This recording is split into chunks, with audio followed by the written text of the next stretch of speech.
A LDU, que foi primeiro no grupo do Flamengo, sim, mais por deméritos do Flamengo do que por méritos dela, porque o Flamengo não perdeu para a LDU. Né? A LDU empatou um jogo em casa, lá na altitude, com o Flamengo, e perdeu do Flamengo no Maracanã. Depois a LDU eliminou o Botafogo agora nas oitavas de final, num trabalho péssimo do Ancelotinho. Jogo de ida em casa, o Botafogo só fez 1-0, e na altitude não viu a cor da bola, nem o vento da bola, nem o peso da bola, nem o atrito da bola, nem o ar rarefeito.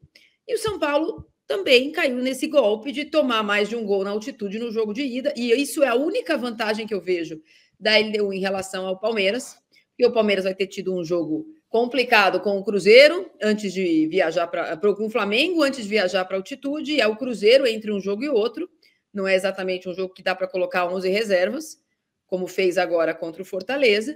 Então, essa é a única questão em relação a calendário. Mas, com todo respeito, a LDU não faz uma Libertadores. Nossa, a LDU é a sensação da Libertadores. Não é. A sensação da Libertadores, de novo, é o Palmeiras. Mas voltando ao nosso São Paulo, obviamente não precisa enumerar as questões do Júlio Casares, as questões financeiras, as frustrações da torcida. O ano do São Paulo começa com... Aliás, o Natal do São Paulo, ano passado, chega com o Papai Noel junto com o Oscar, o time que não ia gastar mais do que arrecada, que ia ter um elenco mais enxuto, que não sei o que lá, contrata o jogador por 3 milhões por mês, Piperno. Não paga a multa, mas 3 milhões por mês vezes 12, Piperno. 36 mais o 13º, mais o encargo, Piperno. É muito dinheiro. Aí vem o Oscar, Campeonato Paulista, zero diferente. Falar do Neymar, tem que falar do Oscar, zero, não faz nada. É verdade que o São Paulo é eliminado na semifinal daquele jeito, mas não é também o São Paulo fazendo um paulista maravilhoso com o Zubeldia, a ponto de ter muitas questões. O São Paulo não ganha do Mirassol, o São Paulo não ganha da Ponte Preta, o São Paulo classificou o Palmeiras. Muito bem.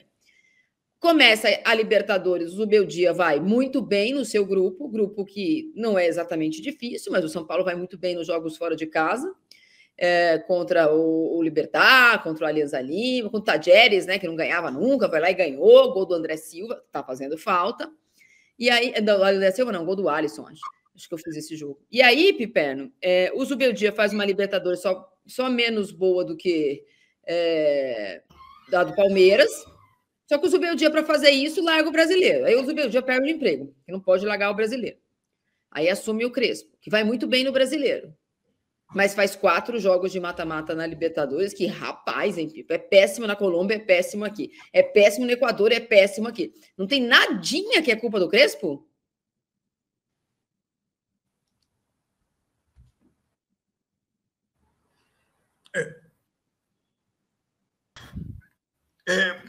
Claro que tem a coisa que o torcedor às vezes não gosta de ouvir. Eu acho o Crespo um técnico mediano. Ponto. É que o torcedor de São Paulo dá muito carente, ele se empolga muito rápido. O Zubeldia, alegria, o Zubeldia, euforia, pulava, né? Enfim, gesticulava ali à beira do gramado. Então, aquilo empolgou, aquilo energizou o torcedor, a ponto, inclusive, de naqueles primeiros jogos já surgirem comparações lá de retrospecto do Zubeldia, comparando com o Tele Santana. Os 15 primeiros jogos do Zubeldia foram melhores do que os 15 primeiros jogos do Tele. Olha o que andaram dizendo, né? Comparando a frieza dos números e tal. E, gente, do Tele. Então, o São Paulo, o empolgado torcedor de São Paulo, acabou fazendo isso. E depois caiu na real, ou seja, o Zubeldia não era o Tele, mas também não era assim, o pior técnico do mundo, um analfabeto de futebol. Aí o Zubeldia caiu, o trabalho esgotou e tal. Volta o Crespo, campeão paulista lá atrás e tal. Né? Gente, o Crespo também é um técnico de um currículo mediano. O currículo do Zubeldia é do tamanho do currículo do Crespo. Mas o torcedor, de novo, se empolgou. Agora veio um cara que é muito melhor e tal. Né? E aí eu recorro mais uma vez a Flávio Prado, que brinca muito com isso, que diz que o Crespo é um Zubeldia elegante. O Flávio sempre elogia, falou, pô, mas não, mas é elegante. Como ele é bonito, como ele se veste bem, eu tava assistindo o jogo lá. Dele. Eu até reclamei, porque ele tá sempre elegante, tudo bem. São Paulo ontem estava fazendo 14, 15 graus, então, ele era argentino, tá acostumado, Pipo. Põe um sobretudo mais bonitinho, colocou aquele que todo mundo tem lá para corta-vento. Não estava muito elegante, não estava muito feliz. Aliás, eu achei a coletiva dele diferente das que tem acontecido, né? Eu gosto muito de coletiva, presto muita atenção na ginástica corporal dos integrantes, né? Dos sabatinados na coletiva. E ontem, pela primeira vez, eu achei o Crespo meio na defensiva, assim, sabe? Colocando alguns pontos que normalmente ele não coloca. Quando perdeu para o Santos no final de semana, ele falou: não, vamos ganhar, papapá. Tudo bem, existe uma coisa meio de motivação. Mas ontem ele falou de problema financeiro, ele fez lá um velho lembrete para a torcida: olha, peguei o time no lodo, tive que fazer isso aí no Brasileiro, então talvez não possa ter feito o que o Zubeldia fez na fase de grupos. E perguntado sobre 2 pessoas especificamente, eu acho muito engraçado a torcida do São Paulo passar pano para isso. Piperno, nos principais jogos desse ano, onde estavam Oscar e Lucas? Estavam no camarote. Ué, mas no camarote não precisa tá na folha de pagamento. Aí vem o Lucas: não, estou muito... A imagem do Lucas no vestiário chorando. Prefiro a imagem do torcedor chorando, é mais digno para mim. Não que o Lucas não seja São Paulino, todo mundo sabe que ele é. Mas aí, diz o Zubeldia que... Eu não sei de onde vocês tiraram que o Oscar podia jogar. Ele nem treinou. Então, o Crespo, vou te mostrar de onde a gente tirou. Ó, página do São Paulo. Mais uma vez, o meio Oscar participou de todos os trabalhos com a bola ao lado dos companheiros, além de realizar um complemento físico. Recuperado de fratura em 3 vértebras lombares, o camisa 8 não tem restrições desde a última sexta-feira de 19. Então, o Crespo, tiramos daí que ele tinha treinado. No final de semana que choveu até, ó, tinha até essa foto nas redes sociais de São Paulo. Esse aí é o Oscar. Ué, de onde a gente tirou? A gente tirou do site do São Paulo. Então, aí que está o negócio, vai dizer. Então não adianta também achar que o torcedor não tem memória,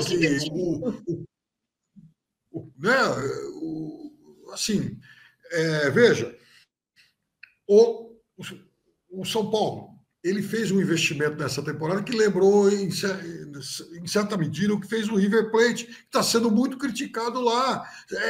É olhar futebol com nostalgia. A gente tem que ser gratos aos nossos eternos ídolos e tal. Só que o ídolo ele também passa. Ele não vai conseguir, recuperar aquilo que ele já foi lá atrás e tal, porque o tempo é cruel, o tempo é implacável com todo mundo. Então, o que fez o Palmeiras agora? O Palmeiras se despediu, de um ano para cá, de vários ídolos. Alguns com muita elegância, outros nem tanto. Mas, enfim, o fato é que o Palmeiras se despediu de todos eles.